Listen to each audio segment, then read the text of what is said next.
Bienvenidos a Imagina TV, el programa de la CENACIT donde la ciencia, la tecnología y la innovación se conectan con tu imaginación. Prepárate para descubrir, aprender y soñar en grande. Imagina TV, haz posible el futuro.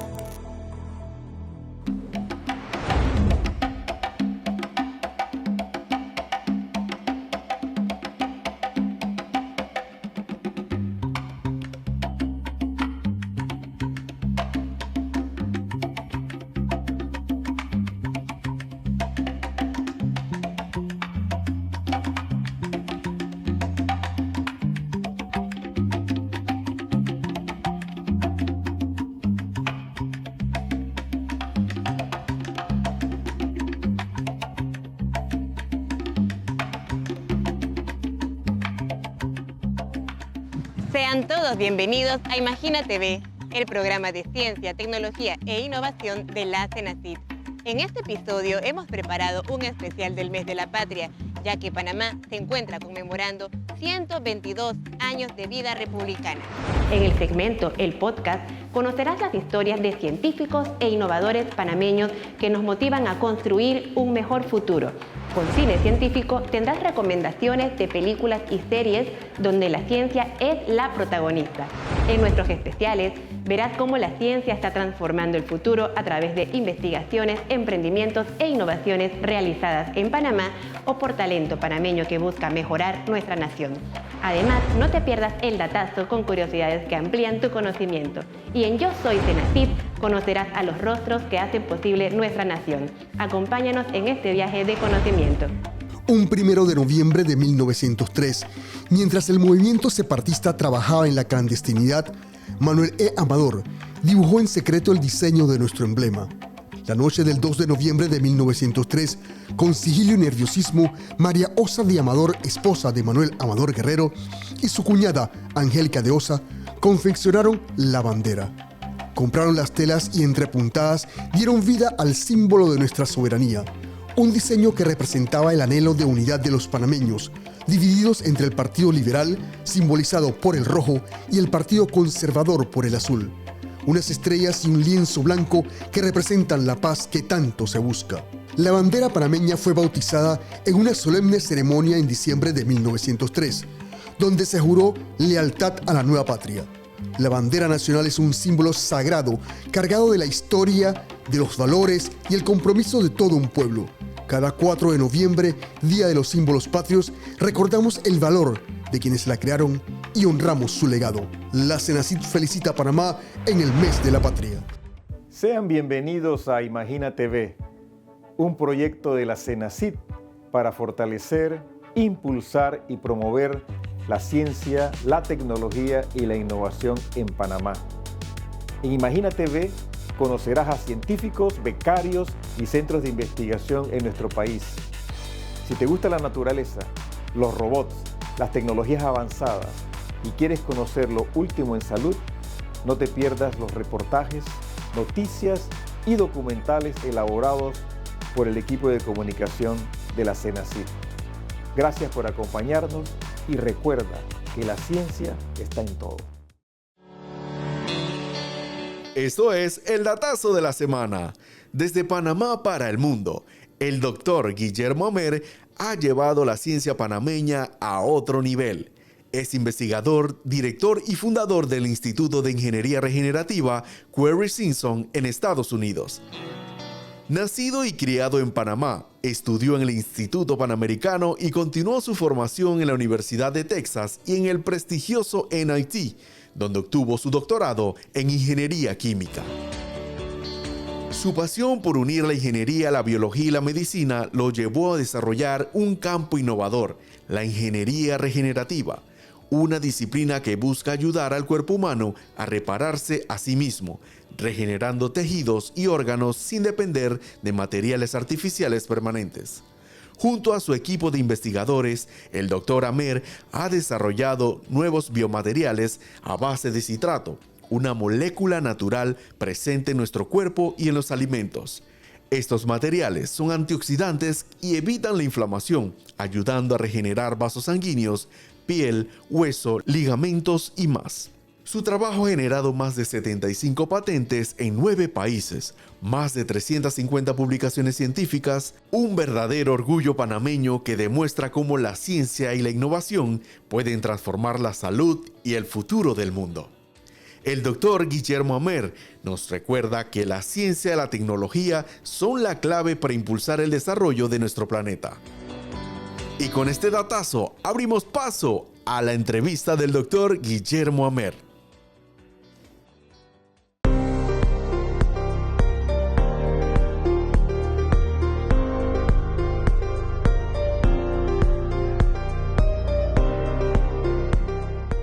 Mi nombre es Guillermo Amer, soy profesor Daniel Hale Williams de Ingeniería Biomédica y Cirugía en la Universidad de Northwestern. Y también soy el director fundador del Instituto de Ingeniería Regenerativa Query Simpson. Yo soy panameño y actualmente resido en Estados Unidos. Yo crecí aquí en Panamá, fui a la escuela aquí, fui al Instituto Panamericano y hice mi educación avanzada en Texas, en la Universidad de Texas, y entonces hice mi doctorado en la Massachusetts Institute of Technology, que se llama MIT, el nombre corto, y ahí estudié ingeniería química en ambas universidades. Pero también aprendí un área bastante interesante que está a la intersección de la ingeniería, la biología, la medicina, que se llama ingeniería de tejidos. Eso me interesó bastante y entonces conseguí mi primer trabajo como profesor en la Northwestern University, que es una universidad que queda en Chicago. Y ahí empecé un laboratorio dedicado a desarrollar e inventar materiales, le decimos biomateriales, para el avance del tejido regenerativo, la regeneración de tejidos y órganos. Eso eventualmente evolucionó y debido a los avances en varias áreas muy avanzadas de ciencia, incluyendo ciencias de materiales, ciencias de biología, células de desarrollo, áreas de lo que es química, últimamente inteligencia artificial, pero más importante, lo que es la traslación clínica. Esas áreas, la convergencia de esas áreas creó un campo nuevo que se llama ingeniería regenerativa. Y eso es lo que he estado practicando en mi laboratorio y a nivel de centro, a nivel de instituto, durante varios años ya. La importancia o el impacto que la ingeniería regenerativa puede tener en la sociedad es tremendo. O sea, todos necesitamos estar saludables para poder trabajar, estar con nuestras familias, con nuestros amigos. Todos necesitamos respirar aire fresco, tomar agua limpia, etc. Pero también a veces tenemos enfermedades o tenemos accidentes en la cual los tejidos o los órganos ya no funcionan como debe ser o están fallando esos tejidos. Bueno, desafortunadamente dependemos de las cirugías y esos cirujanos que nos atienden dependen de herramientas especiales para poder repararnos. Durante décadas y décadas han estado dependiendo de metales, plásticos permanentes, sistemas prácticamente muy antiguos que aún practican hoy día, y la ingeniería regenerativa lo que quiere hacer, el objetivo es eliminar esos materiales permanentes y ayudar al cuerpo a regenerarse o a repararse. También podemos desarrollar materiales para proteger al cuerpo, proteger a los tejidos contra estreses del ambiente o estreses de trauma. Bueno, tradicionalmente los materiales evolucionaron de materiales plásticos permanentes a plásticos que son degradables o biodegradables, pero desafortunadamente esos plásticos no son biológicamente activos. Es más, son proinflamatorios, o sea que promueven la inflamación del cuerpo, la formación de los tejidos. Lo que nosotros hicimos en el 2002-2003 fue inventar una clase nueva de plásticos o materiales que son elásticos, pero también pueden ser materiales bastante duros, dependiendo de cómo uno los hace, los manipula. Y estos materiales son a base de citrato. Ahora, el citrato es un material que está en nuestros cuerpos, en productos de piel, nuestras comidas, bebidas, está en todos los días nos encontramos con esta molécula en una forma u otra. Lo que nosotros hicimos fue que inventamos materiales en base al citrato. Así que el beneficio que encontramos durante los años es que estos materiales son intrínsecamente antioxidantes, así como la vitamina C, la vitamina E. El material mismo es antioxidante y previene la inflamación. Esa inflamación que les comenté que los materiales tradicionales que se degradan producen, nuestros materiales no lo producen. Así que esa fue nuestra invención de hace casi 2 décadas ya y hemos contribuido a varias aplicaciones médicas, incluyendo la regeneración de vasos sanguíneos, la regeneración de ligamentos, del hueso, la regeneración de la vejiga, la regeneración de la piel y otras áreas del cuerpo. Pero también desarrollando herramientas que estos cirujanos ahora pueden utilizar para reparar los hombros, los tobillos, las rodillas, etc. El trabajo que yo hago no se trata de mí o de yo.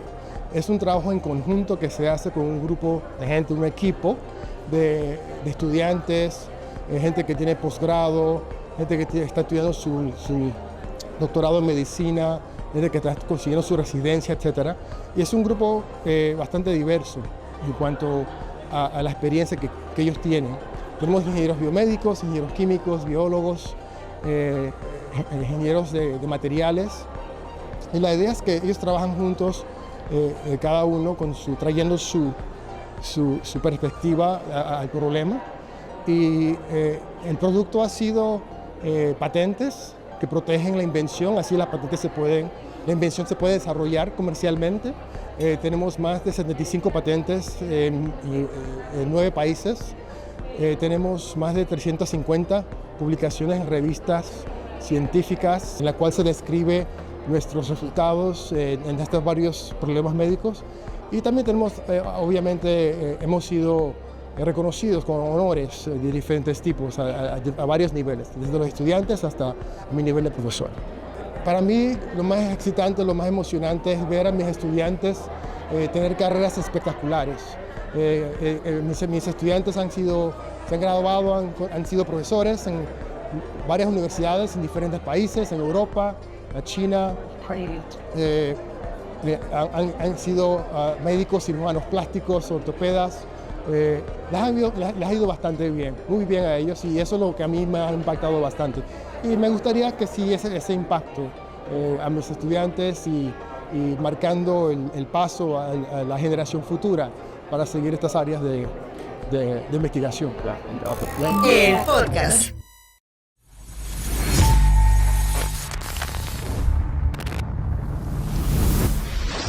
Bienvenidos a Imagina TV, el podcast de la Secretaría Nacional de Ciencia, Tecnología e Innovación, CENACIT. En cada episodio podrán conocer a las personalidades del mundo científico, tecnológico y de innovación de Panamá. Hoy queremos presentar a una persona que ha marcado una gran diferencia en el ámbito de la salud, la ciencia y la innovación de nuestro país. Un médico pediatra e infectólogo que ha dedicado su vida a la investigación, la formación de nuevos profesionales y al impulso de proyectos que transforman la sociedad a través del conocimiento.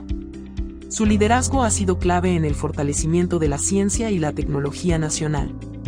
Y hoy, con gran honor, revelamos su nombre, el Dr. Eduardo Ortega Barría, actual secretario nacional de la CENACIT. Doctor Eduardo Ortega Barría, bienvenido a Imagina TV, el podcast de la CENACIT. ¿Cómo se encuentra? Muy bien, Reyes, gracias por la invitación. Muchísimas gracias por acompañarnos en este especial del Mes de la Patria, noviembre, doctor Ortega. Dicho esto, arrancamos nuestro podcast queriendo conocer al ser humano detrás del científico. Cuéntenos, ¿quién es Eduardo Ortega Barría? ¿Cómo se describe como persona y como panameño? A ver, tengo que comenzar con lo que siempre comienzo, ¿no? Soy chorrerano, egresado de la Escuela Secundaria Pedro Pablo Sánchez, pública, y eso es importante porque creo que la educación pública marcó un derrotero muy importante en la formación de nuestro país. Un adolescente en aquella época muy apasionado por servir a su país, comprometido con Panamá, pero muchos años lejos de Panamá. Viví 28 años fuera del país, salí por primera vez en mi vida y me subí a un avión para ir a estudiar a México, y creo que vivir fuera del país me ayudó mucho porque tuve que adaptarme a una cultura diferente, conocí otro tipo de personas y aprendí a valerme por mí mismo y autogobernarme y ser responsable, pero siempre conectado a ese cordón umbilical que los panameños casi nunca perdemos, aunque salgamos y estemos muy lejos, siempre tenemos como el retrovisor puesto hacia Panamá y regresar. Así que muy comprometido con mi familia también, ¿no? Porque mi padre era un mecánico, mi madre una ama de casa, y ambos muy comprometidos con la educación y con una familia muy nuclear, ¿no? Donde era importante los valores familiares que nos inculcan aquella época que todavía el día de hoy. Así que creo que esa formación familiar que también recibí en la escuela. Yo tuve la fortuna de ir a una escuela secundaria con un grupo de profesores muy comprometidos con el país, pero también con la comunidad y con la sociedad chorrerana.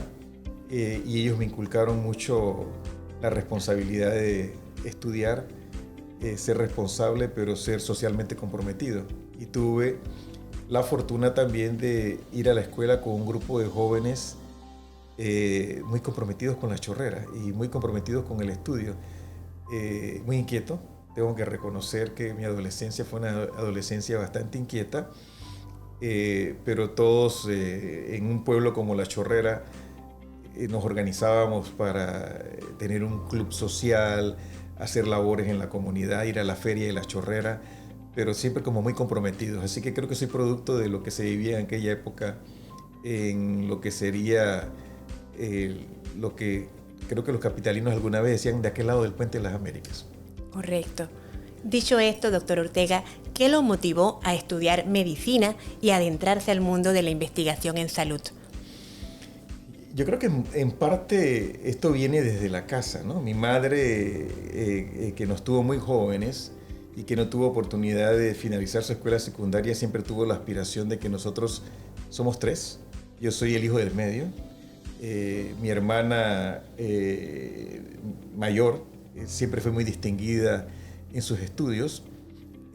Yo no era tan bueno realmente en la escuela como ella. Lo que más me atraía a mí eran las ciencias naturales, la química. Había otras materias que se me hacían extremadamente difíciles como la física, y el arte era un desastre. Era incapaz de dibujar algo que tuviera una forma que alguien pudiera identificar que yo estaba tratando de dibujar. Pero tuve unos profesores muy interesantes. Mi profesora de química, mi profesora de ciencias naturales me inspiraron muchísimo.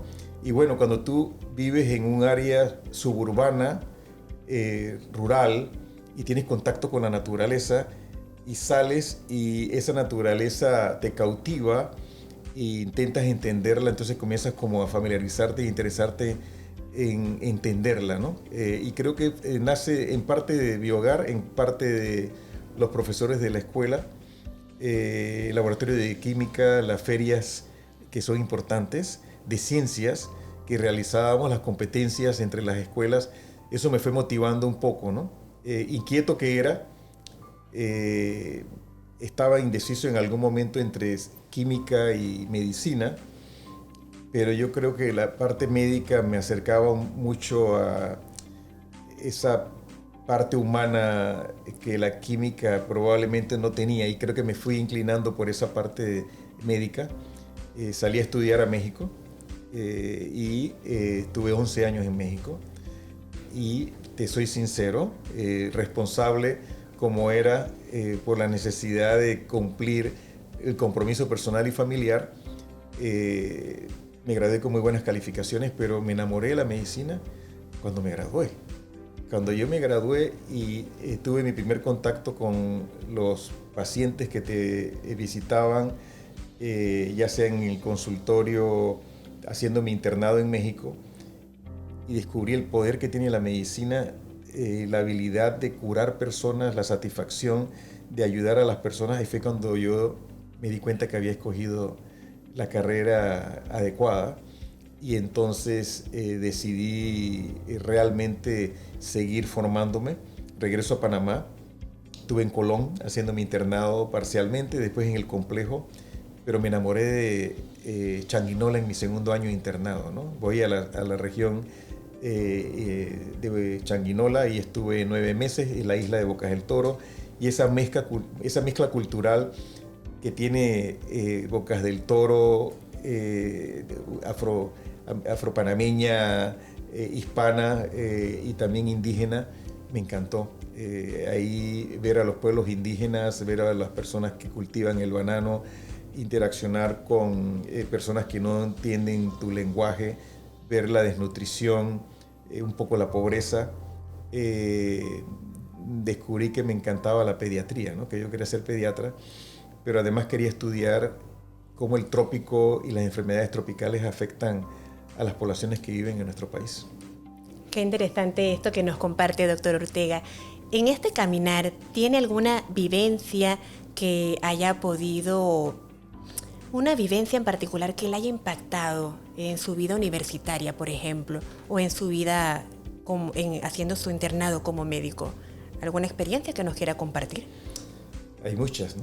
El reto de querer aprender fue muy importante para mí. Yo creo que uno en parte es sus mentores, ¿no? Yo creo que yo tuve grandes mentores y personas que descubrieron en mí cosas que uno mismo no ve, ¿no? Yo creo que uno a veces tiene puntos ciegos y a pesar de que vas progresando, vas aprendiendo y te vas distinguiendo en ciertas áreas, hay personas que te ven en otra dimensión. Yo creo que mi vida cambia. Yo hice medicina en México, internado en Panamá, regresé a hacer pediatría y en esa generación de pediatras que en el Instituto Nacional de Pediatría en la Ciudad de México fui de los primeros 10 y la única mención de honor del examen de graduación. Mi vida cambió con las enfermedades infecciosas, ¿no? Yo decidí estudiar enfermedades infecciosas y tuve el accidente temporal de que en ese momento regresaba a México un mexicano muy prestigioso en enfermedades infecciosas y se convirtió en mi mentor. Y él fue el que me hizo enamorarme de la ciencia, porque yo vengo de una escuela tradicional mexicana o latinoamericana clásica, donde aprendes medicina para la atención médica, la prevención, la atención primaria, posteriormente la vida hospitalaria de un hospital de tercer nivel en México, pero con la infectología descubrí que había un mundo que se llamaba la investigación. Mi maestro venía de la Universidad de Stanford, de Boston University, y llega a México a crear un programa de enfermedades infecciosas pediátricas y otro accidente histórico. También coincidí con un grupo de personas muy destacadas. Yo me creo que he beneficiado de coincidir con personas brillantes y eso te ayuda a que tú también creo que vayas más allá de tus propias capacidades, ¿no? Seguro, seguro. Qué interesante esto que nos cuenta, doctor. Es momento de hacer una pausa. Continuaremos ahora con el segmento de Cine Científico. Pronto regresamos. Cine Científico. Retroceder el reloj. Adelante. No sé cómo. Aún. ¡Sigue girando! ¿Hacia dónde? Bienvenidos a Cine Científico, donde exploramos cómo el cine nos conecta con los grandes desafíos de la humanidad y la ciencia. Aquí descubriremos películas que no solo entretienen, sino que también nos inspiran, nos enseñan y nos muestran cómo la ciencia ha transformado nuestra manera de ver el mundo. En cada programa exploraremos historias de grandes descubrimientos, personajes inolvidables y momentos que marcaron la historia de la humanidad. Todo contado a través del cine. Hoy te recomendamos una película conmovedora. La teoría del todo, una historia sobre el genio, el amor y los límites del cuerpo frente a la fuerza del intelecto. Vamos, arriba. Buenos días, Brian. Steven, ¿eres consciente de que te has apuntado a un doctorado en física? Hola. Hola. Ciencias. Letras. La película narra la vida de Stephen Hawking, desde sus días como estudiante en cosmología en Cambridge, cuando era joven, lleno de curiosidad, hasta su diagnóstico de una enfermedad que transformó su vida. Tiene la enfermedad de la neurona motora. La esperanza de vida es de 2 años. Sigamos juntos el tiempo que tengamos. Todo cambiará. No te imaginas lo que te espera. Va a ser una derrota muy dura. Pero yo le quiero. Y él me quiere. Lucharemos juntos contra esta enfermedad. Mientras su cuerpo comienza a debilitarse, su mente se expande. Hawking se enfrenta a preguntas universales sobre el tiempo, los agujeros de gusano y el origen del cosmos. Todo esto mientras lucha contra sus propias limitaciones físicas. Suerte. ¿Cómo estás? Estoy bien. Veamos ese agujero negro al principio del tiempo. Muy bien. Muy bien, Stephen. Enhorabuena, doctor. Pero esta película no es solo sobre ecuaciones o teorías complejas.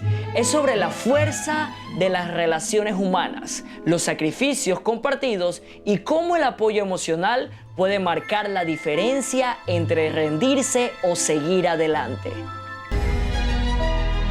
Tiene neumonía. Para que sobreviva se le tiene que practicar una traqueotomía. No podrá volver a hablar. Hablará. Me llamo Stephen Hawking. ¿Qué voz más rara? ¿Algún problema? La teoría del todo nos invita a reflexionar. El cuerpo puede fallar, pero la razón, la pasión por el conocimiento y la visión científica puede trascenderlo. Ha sido una gran dicha ver cómo este hombre superaba cualquier expectativa, tanto científica como personal. Es una lección de resiliencia, de cómo la curiosidad científica y la determinación pueden convivir con el dolor, el cambio y la pérdida. No deberían existir fronteras para el esfuerzo humano. Por muy dura que nos parezca la vida, mientras haya vida, hay esperanza. Gracias. Perdona, ¿has dicho algo? He dicho gracias. Esto fue Cine Científico. Soy Kemuel Pineda y te animo a ver La Teoría del Todo, una película que combina ciencia, emoción y humanidad. Hasta la próxima. Cine Científico. El podcast. Estamos de vuelta con Imagina TV, el podcast de la CENACIT. Doctor Ortega, acabamos de apreciar el segmento Cine Científico que tenemos en nuestro programa Imagina TV. Como bien pudimos apreciar, la ciencia está en todo, hasta en el cine, doctor. ¿Tiene alguna película científica que sea de su agrado que quisiera recomendarle a nuestra audiencia? A ver, yo verdaderamente no soy un gran fanático del cine, más que el cine épico japonés. Me gusta mucho Akira Kurosawa y él tiene esas películas de esa relación social, cultural del Japón, de la creación del Japón moderno, ¿no? Así que eso me apasiona mucho. Y de películas científicas, bueno, como muy pequeño, adolescente, 2001 Odisea del espacio, ¿no?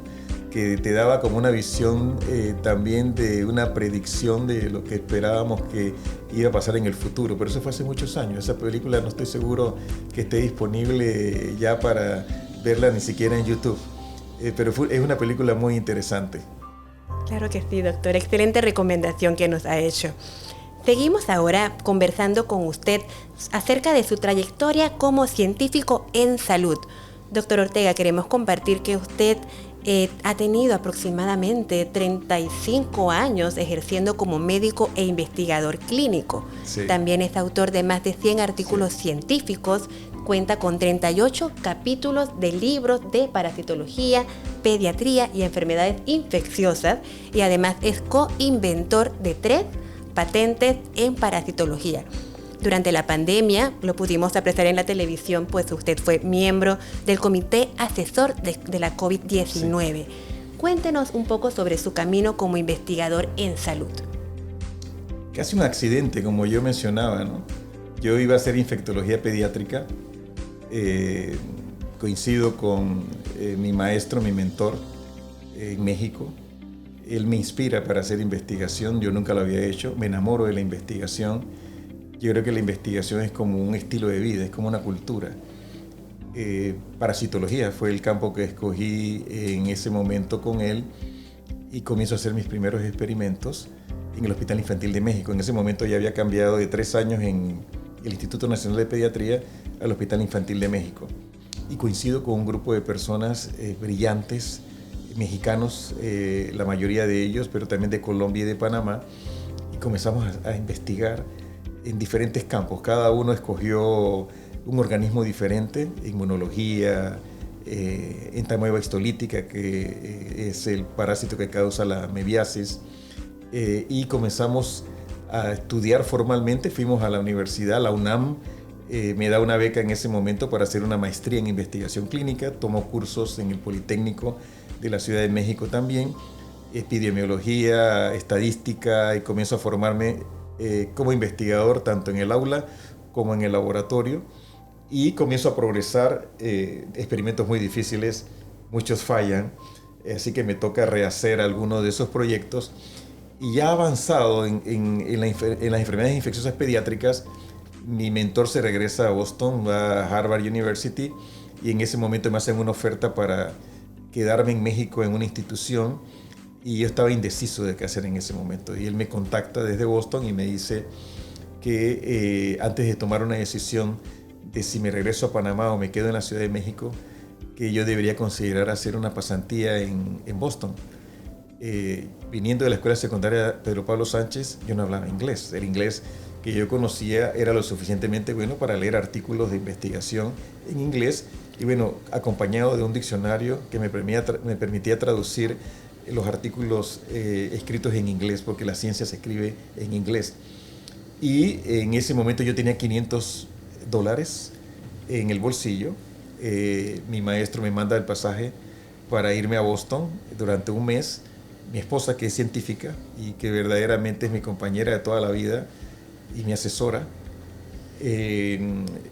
tomamos la decisión de que ella se venía a Panamá, yo me iba a Boston, así que dividimos los $500, yo le dejé $250 a ella, me metí $250 en el bolsillo y me monté en un avión para Boston para hacer esa experiencia de un mes. Así que mi mentor me acompañó a esa entrevista en Tufts University, una de las mejores universidades del este de los Estados Unidos de Norteamérica, y me sirvió de traductor también, ¿no? Fui a un departamento de medicina tropical y ahí me pidieron que me quedara 3 meses.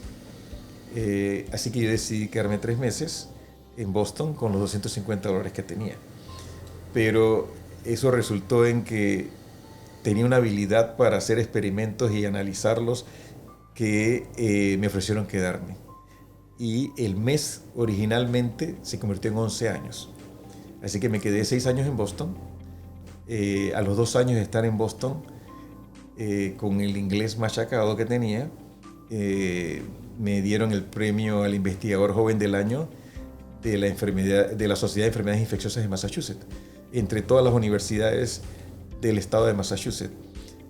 Así que eso me propulsó y me estimuló a seguir haciendo investigación. Me enamoré de la investigación apasionadamente y tuve 6 años en Boston. Posterior a lo cual tuve la fortuna de publicar un artículo bastante prestigioso en una de las revistas más cotizadas en el área científica, y eso me permitió ir después a la Universidad de Stanford. Y ahí conocí a mi segundo mentor, que me inspiró muchísimo, el doctor John Boothroyd, un experto en biología molecular de parásitos, que además es un ser humano y un profesional extraordinario.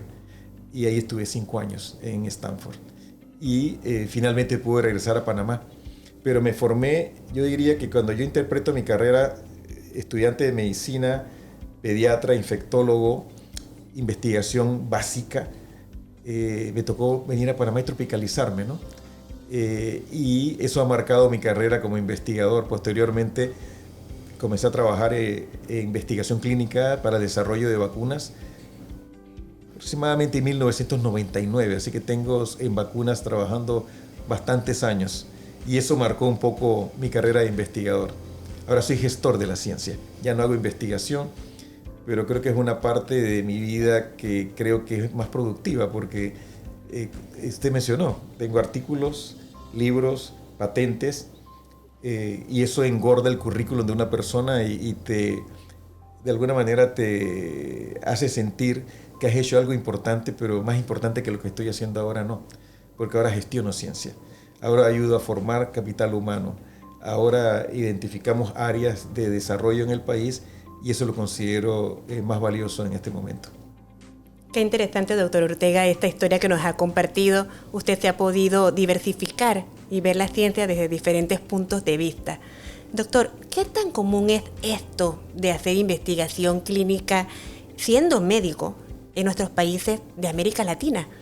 No es común en América Latina. En Estados Unidos existe el médico que hace investigación. De hecho, hay una definición en Estados Unidos específico y hay fondos para que los médicos hagan investigación. Nosotros en Panamá hace poco creamos un programa de médicos científicos, es un doctorado con la Universidad Nacional de Panamá. Y en Panamá hay algunos médicos científicos muy destacados en diferentes áreas de la investigación, pero no es tan común en América Latina que los médicos hagamos una carrera de investigación. Lógicamente, durante tu formación, experimentas, publicas algunos artículos, pero no haces una carrera de investigación. No tenemos una carrera de investigación como tal en nuestro país. Entonces, el médico tiene que, de alguna manera, trabajar en el hospital, hacer investigación. A veces lo combinas con la práctica privada y de esa manera es muy difícil dedicarte totalmente a la investigación. Totalmente, doctor. Justo en ocasiones anteriores usted ha mencionado que es una hazaña ser investigador en Panamá. ¿Por qué? Era mucho más difícil en el pasado. Yo regresé en 1998 a Panamá. Ya había alguna actividad de investigación clínica. El doctor Xavier Sáez Lorenz, mi amigo de la infancia, había creado un programa de investigación en el Hospital del Niño, donde ha formado un grupo muy destacado de investigadores clínicos, pero el Estado no está creado para facilitar la investigación y tiene barreras, no hay un estímulo a la investigación. Eso ha cambiado en los últimos años. Ahora hay estímulos, hay un sistema nacional de investigación, hay financiamiento para la investigación, se ha creado infraestructura, hay becas y eso ha facilitado que haya más investigadores en el país. Pero es extremadamente difícil, no son muchos los que lo hacen y creo que nuestra función en la Secretaría Nacional es estimular que eso no ocurra y que podamos generar más investigadores. Muy bien. Es momento de hacer una pausa, doctor. Ya regresamos con Imagina TV, el podcast. Pronto regresamos. ¿Buscas oportunidades para impulsar tus proyectos científicos, tecnológicos y de innovación? La CENACIT tiene convocatorias abiertas para apoyar iniciativas de investigación, innovación y emprendimiento. Consulta todas las convocatorias disponibles en nuestra página web. Visítanos en www.cenacit.gov.pa y encuentra la que se ajusta a tus necesidades. Haz posible el futuro. ¿Ya sigues a la CENACIT en redes sociales? Mantente al día con las noticias, eventos, convocatorias y mucho más. Encuéntranos en Instagram y X como @Cenacit y en Facebook, YouTube y LinkedIn como Cenacit Panamá. Únete a nuestra comunidad digital y comparte el conocimiento. Tú eres el influencer de la CENACIT. ¿Sabías que la CENACIT tiene una revista digital? Se llama Revista Imagina y está llena de artículos fascinantes sobre ciencia, tecnología e innovación. Puedes leerla gratis en nuestra página web www.cenacit.gov.pa y descubre cada edición. Imagina, explora y aprende. Estamos de vuelta. Imagina TV. Haz posible el futuro. El podcast. Estamos de vuelta en Imagina TV, el podcast de la CENACIT. Doctor Ortega, este año la CENACIT cumple 33 años funcionando a favor de la ciencia, la tecnología y la innovación en nuestro país. ¿Cómo usted considera que ha sido esta evolución de nuestra institución en estas últimas 3 décadas? Yo creo que se ha transformado no solo la ciencia, sino el país. Cuando uno evalúa la historia, breve historia de la ciencia en el país, yo siempre lo repito, ¿no? Cuando yo llegué en el 1998 a este país, yo tenía 3 opciones básicamente. Uno era el Instituto Smithsonian y yo no era ecólogo tropical. La otra era el IDIAP y no era ingeniero agrónomo. Así que vine al Gorgas, una institución muy prestigiosa con una larga historia de éxitos relacionadas con la erradicación de la fiebre amarilla y la malaria en nuestro país. Y en ese entonces había pocas áreas donde uno podía desarrollarse. Del 1998 para acá, nosotros tenemos ahorita un grupo de centros de investigación muy destacados en múltiples áreas, ¿no? El Gorgas creo que ha crecido, se ha consolidado, sigue teniendo esa gran productividad científica. El Smithsonian sigue, pero la Universidad de Panamá tiene grupos y centros de investigación, la Escuela de Medicina igual en la Universidad de Panamá, la Universidad Tecnológica de Panamá ha hecho lo mismo, pero ahora tenemos una serie de asociaciones de interés público que trabajan en biotecnología, ciencias sociales, educación, metrología, reducción de la brecha digital, tecnología de información y comunicación, vacunas monoclonales y biofármacos. Tienes toda una serie de oportunidades, pero además existe el CIHAC en el Ministerio de Cultura, el CREAS en el Ministerio de Salud, el CEMCIT en la UTP. O sea, hay una serie de grupos y centros de investigación que han explotado con un modelo de gestión muy interesante, porque aunque son financiados por el Estado, tienen mayor agilidad, mayor flexibilidad, pueden manejar fondos privados, tienen a la Contraloría dándole una supervisión de que los fondos se utilicen adecuadamente, una junta directiva, una asamblea general y directores escogidos por concursos internacionales y basados en el mérito. El país ha evolucionado, hay una política nacional, hay un plan estratégico, tiene usted una estrategia nacional de equidad de género en ciencia y tecnología, tiene un programa de becas, un programa de movilidad, se financia infraestructura, laboratorios de investigación, hay programas de aprendizaje de la ciencia desde la escuela primaria, un programa de innovación empresarial y recientemente se ha creado una dirección de tecnologías críticas y emergentes. Entonces, el país ha cambiado. Todavía no estamos invirtiendo en ciencia, tecnología e innovación, lo que es la meta de los países de la OCDE, ni nos comparamos a otros países líderes en la región en cuanto a inversión, pero creo que la inversión que hemos tenido la hemos hecho estratégicamente, ha tenido un efecto. Tenemos algunos altibajos, están relacionados con la situación global, social. Panamá no se escapa de esas dificultades y esos ajustes, cuando uno los analiza integralmente, creo que es positivo y es hacia el crecimiento. Así que nuestra expectativa es que aunque el próximo año es un año difícil, nosotros vamos a seguir haciendo el trabajo importante para el país. Casualmente, doctor, siguiendo esta misma línea, el pasado mes de septiembre se inauguró una nueva AIP. Se trata del Centro Regional de Innovación en Vacunas y Biofármacos, CRIP-AIP. ¿Qué significa, qué simboliza esta propuesta de investigación en salud para Panamá y para la región? Yo creo que es un avance muy grande el CRIP, porque de hecho se conceptualiza un poco antes de la pandemia, pero se consolida su creación durante la pandemia y en un término de 3 años, cuando verdaderamente nosotros logramos la aprobación de la asociación y logramos obtener los fondos, lo hemos inaugurado hace unas cuantas semanas.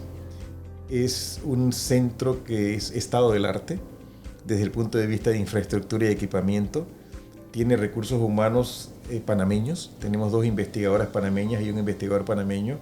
No hay nada como esto en Centroamérica y el Caribe, y estamos colaborando con Corea, Estados Unidos y Brasil, con centros líderes en este campo, y ahí lo que estamos planeando hacer es investigar monoclonales, biofármacos que son importantes para enfermedades crónicas e inflamatorias. Vamos a producir antivenenos en colaboración con la Universidad de Panamá, la doctora Hildaura, que es líder en este campo en nuestro país, y el futuro y la segunda fase que esperamos tener es una planta de producción de vacunas. Qué interesante. Y todo esto en Panamá, doctor Ortega. Es bello, la verdad que la inauguración, cuando abrimos las puertas y las personas pudieron entrar y ver la infraestructura, la impresión es que estábamos en un lugar único, y creo que esto es una muestra de lo que nosotros podemos hacer en Panamá, y tenemos que creérnosla, ¿no? De que podemos tener un centro de ese tipo en el país. Claro que sí. Recapitulando un poco de lo que nos dijo anteriormente, en estas 3 décadas la CENACIT ha otorgado más de 4.000 becas al mérito en carreras prioritarias para el país, ha incentivado en los jóvenes las carreras científicas, ha capacitado a docentes en temas de didácticas de las ciencias, ha incentivado la investigación científica y la innovación en las empresas, ha fortalecido, como usted ha mencionado, el sistema de centros de investigación e innovación con nuevas asociaciones de interés público, tal cual como la de CRIP, y más recientemente hemos incursionado en el impulso de tecnologías críticas y emergentes. Todo esto con el propósito de convertir la ciencia y la tecnología en herramientas para el desarrollo sostenible de Panamá. Dicho esto, doctor, ¿cuáles son estas tecnologías críticas y emergentes en las cuales Panamá está incursionando? Panamá ha hecho un gran trabajo en ciertas áreas que distinguen al país y a su crecimiento económico, pero nosotros en el momento actual que el mundo sufre una revolución tecnológica, creemos que es importante que nos enfoquemos en diversificar esa matriz económica e industrial del país, explorando áreas de mucho mayor valor desde el punto de vista del conocimiento, mayor valor agregado. Así que entre las tecnologías críticas, que son tecnologías indispensables para el crecimiento económico del país y su desarrollo, está inteligencia artificial, por ejemplo, está la ciberseguridad, están los temas relacionados con la biotecnología, semiconductores, que es algo que nosotros hemos explorado recientemente con una estrategia y un plan de acción que ha ido avanzando muy rápidamente. Todos los temas relacionados con la producción de energías verdes. Creemos que con el desarrollo de esas áreas, capital humano, porque todo comienza con capital humano, creo que las personas son las que transforman realmente el país, vamos a irnos preparando para diversificar esa matriz económica, pero también enfocarnos en el desarrollo social y económico, responder a la sociedad y al sector productivo del país. Muy bien. Doctor, Panamá está cumpliendo 122 años de vida republicana. ¿Cuál sería su mensaje?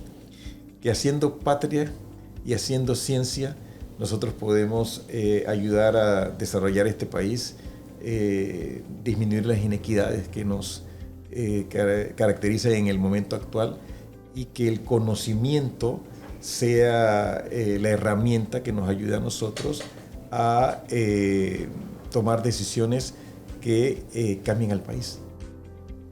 Muchísimas gracias, doctor Eduardo Ortega. Hemos llegado al final de Imagina TV, el podcast de la CENACIT. Muchas gracias, doctor Ortega, por compartirnos su testimonio en Imagina TV, el podcast de la CENACIT. Muchas gracias por compartirnos su experiencia como médico e investigador y también como líder de la CENACIT.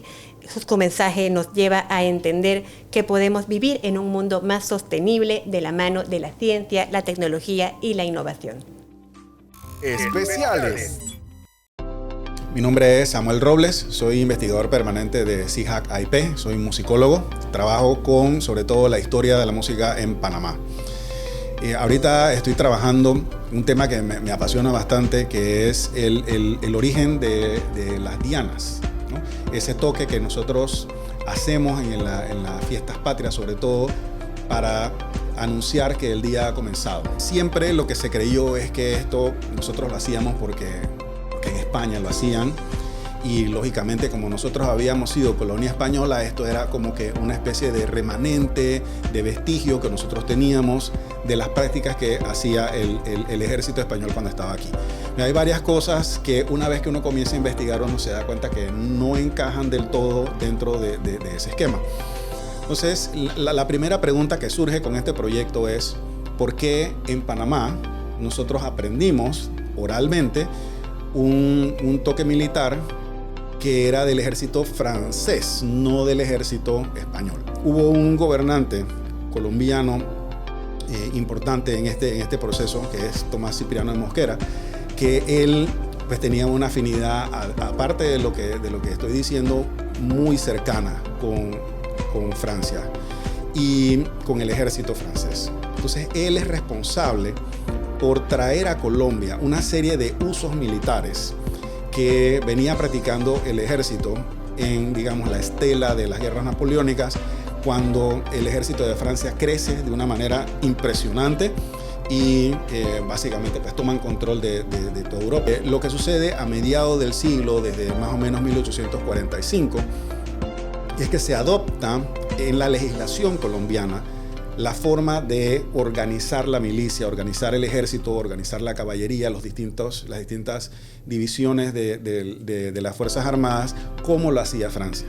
Y una de las cosas que funcionaba en el campo de batalla para poder comunicarse era la música, ¿no? A través de tambores, de cornetas, y esto era parte del uso militar, y eso también es adoptado por Colombia. Es decir, que durante el siglo XIX no solamente se adopta los uniformes, que incluso mucha de la tela, los botones de los uniformes venían de Francia, sino que también se adopta la configuración que deben tener las bandas y cómo esas bandas se iban a entrenar, porque los músicos no venían de los conservatorios, los músicos se entrenaban en la banda y la banda funcionaba como una escuela. Entonces eso está consagrado en la historia legislativa de Colombia, y nosotros éramos parte de la República de Colombia. Entonces, durante esa, digamos, primera etapa republicana, ese experimento republicano que vivió Panamá junto con Colombia, nosotros adoptamos muchos de esos usos militares franceses. Entonces, como quien dice aquí, ¿no? Para hacer el cuento corto, uno se da cuenta que la historia de los toques militares en Francia va mucho más atrás. Y yo me he encontrado con manuscritos en la Biblioteca Nacional de Francia del siglo XIV, con manuales publicados del siglo XV, el siglo XVI, siglo XVII, hasta finales del siglo XIX, donde no solamente se habla acerca de los toques militares, sino también de cómo es la persona que toca eso, ¿no? ¿Cuáles son las características que esa persona debe tener? La primera vez que nosotros vemos que la diana se le llama diana en un material escrito es en la primera mitad del siglo XVII, ¿no? Y antes de esto se hablaba de que se toca para despertar a las tropas, pero no se hablaba de que es la diana, ¿no? En el siglo XIX había muchas bandas. Bandas venían desde la época española y en la época colombiana las bandas se multiplican. Había varias bandas en la propia ciudad y todas estas bandas tenían dentro de su costumbre hacer estos toques. Entonces la diana y la retreta, que es el toque entonces de la tarde, de la caída del sol, y los otros toques durante el día, el toque del llamado a la misa, por ejemplo, todo eso se convierten en parte del paisaje sonoro de una ciudad, ¿no? Entonces, la diana, como que ya antes de la separación de Panamá con Colombia, tenía un poco de esa connotación de que el pueblo se había apropiado de ella como parte de lo que entendía era su paisaje sonoro. Bueno, y toda esta investigación que estaba haciendo con respecto de las dianas, pues desemboca en una publicación, un artículo que pues ya después de todo el tiempo que tiene que pasar fue aceptado por la revista Memorias, una revista de historia de la Universidad del Norte en Colombia, y ese artículo va a salir en el 2026, no estoy seguro todavía en cuál de los dos números, pero estén pendientes a las redes sociales de SIHAC AIP, que ahí nosotros cada publicación que tiene cualquiera de nuestros miembros del equipo, pues nosotros la anunciamos ahí, así como también cualquier conferencia que nosotros vayamos a hacer acerca de algunos de los temas que manejamos, también lo ponemos ahí. Entonces, pendientes ahí para la publicación que va a salir en castellano, así como cualquier charla o conferencia que esté vinculada a eso, o cualquier otro tema que le interese acerca del pasado o del patrimonio panameño. Yo soy Senacid. Detrás de cada avance, de cada proyecto y de cada innovación hay personas. Hombres y mujeres que con pasión y entrega ponen su talento al servicio de Panamá. Ellos son gestores, comunicadores, técnicos y soñadores que creen en la ciencia, la tecnología y la innovación como herramientas para transformar nuestro futuro. Hoy conoceremos la historia de Nancy Herrera, una mujer que ha superado todos los límites.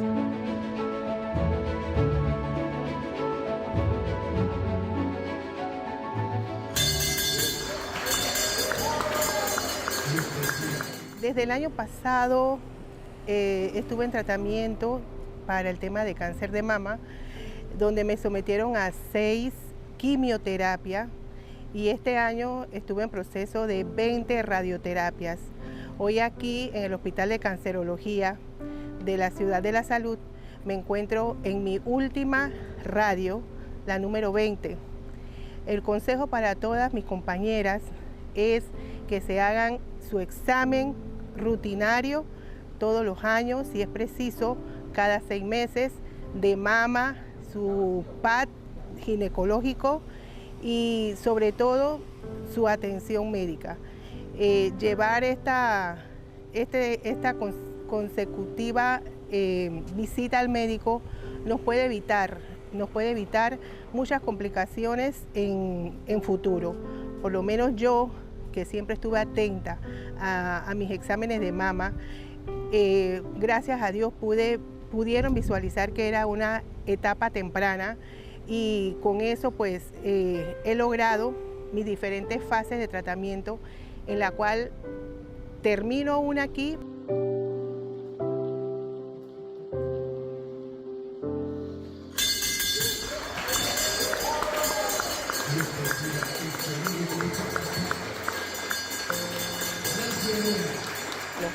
Mi mensaje para todas es que sigan su rutina de hacerse su mamografía. Le doy gracias a Dios, a Senacid, sobre todo a Yesenia, Recursos Humanos, que ha estado ahí apoyándome de la mano, a la gente de transporte, a Ángel, a todos los chicos de transporte que me apoyaron con el tema de traslado acá, a la dirección donde trabajo, igual a todos Senacid le agradezco su apoyo incondicional que han tenido con esto.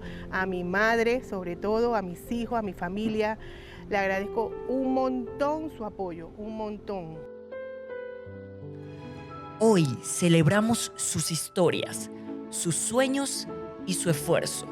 Ellos son el corazón que impulsa la ciencia. Yo soy Senacid. Tú eres Senacid. Todos juntos hacemos posible el futuro. Imagina TV. Haz posible el futuro. Gracias por acompañarnos en Imagina TV, el programa donde juntos impulsamos la ciencia, desarrollamos tecnología y abrimos camino a la innovación. Te esperamos en la próxima edición de Imagina TV. Haz posible el futuro.